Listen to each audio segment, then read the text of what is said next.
Alors, vos ambitions pour Toulouse?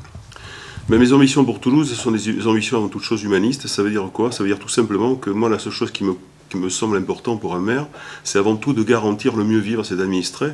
Quand je parle de mieux vivre, je parle aussi de dignité, je parle bien sûr de sécurité des biens et des personnes, et à partir de là se décline un nombre incalculable de propositions.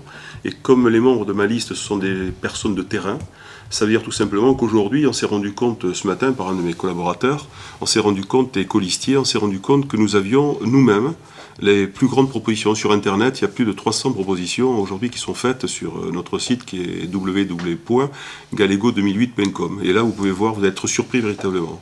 Ce qui est important aussi, c'est qu'on se rend compte aujourd'hui nous sommes quelque part, nous donnons une leçon parce que nous avons un budget qui est le budget le plus petit de la campagne, avec 20 000 euros, alors que nous sommes une véritable start-up, alors que les grandes locomotives ont des budgets qui sont 20 fois ou 25 fois supérieurs.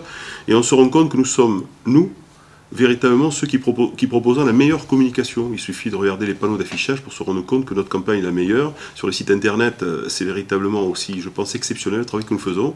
C'est-à-dire que quelque part, nous n'avons pas l'argent, mais nous avons les idées à donner. Et je crois que les Toulousains commencent à le comprendre. Mais les deux thèmes forts, je crois que c'est, avant toute chose, c'est de remettre l'homme dans la société. L'homme dans la société, quand je parle de l'homme, c'est l'enfant, c'est le senior, et c'est toute la société. C'est quoi? C'est d'abord de revoir véritablement les équilibres dans les quartiers, à savoir que chaque promoteur se doit, à mon sens, et c'est ce que notre préconisation, de construire des appartements classiques, bien entendu, mais aussi qu'il y ait au moins 20% de logements qui soient confiés sur le plan social, mais surtout qu'on n'oublie pas de réserver au moins 10% aux seniors, 10% aux seniors et aux personnes handicapées, parce qu'elles doivent rester, à mon avis, dans le tissu économique et dans le tissu vivant de la société, et non pas, comme on avait l'intention de le faire pour les uns ou pour les autres, de les amener ou les sortir de Toulouse. Ça, c'est la première chose. La deuxième chose, c'est véritablement la transparence. Moi, quand je vais arriver à la mairie de Toulouse, je veux qu'il y ait un audit complet qui soit fait. Pas pour juger mes prédécesseurs, mais tout simplement parce que j'estime que l'on devra me juger. Voilà.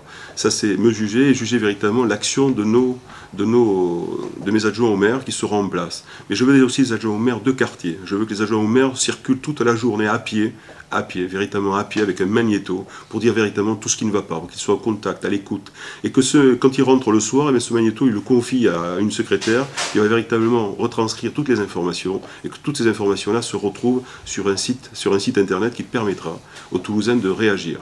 D'autant que j'ai prévu de donner un ordinateur à chaque foyer, de manière à ce qu'il y ait véritablement ce lien qui se crée.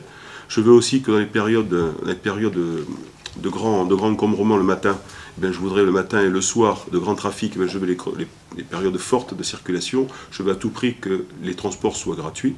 Je veux aussi à terme supprimer la taxe professionnelle et la taxe d'habitation, tout simplement parce qu'elles sont injustes, parce que beaucoup de gens ne la paient pas, qu'ils soient à rue de Metz, rue Alsace ou au Mirail, et que sur le plan professionnel c'est pareil. Je suis chef d'entreprise, il n'y a pas de raison que moi je paierai une taxe professionnelle très forte et que de l'autre côté de la rocade, des pseudo-personnes qui se soient installées dans une soi-disant zone libre-échange, j'en paierai pas.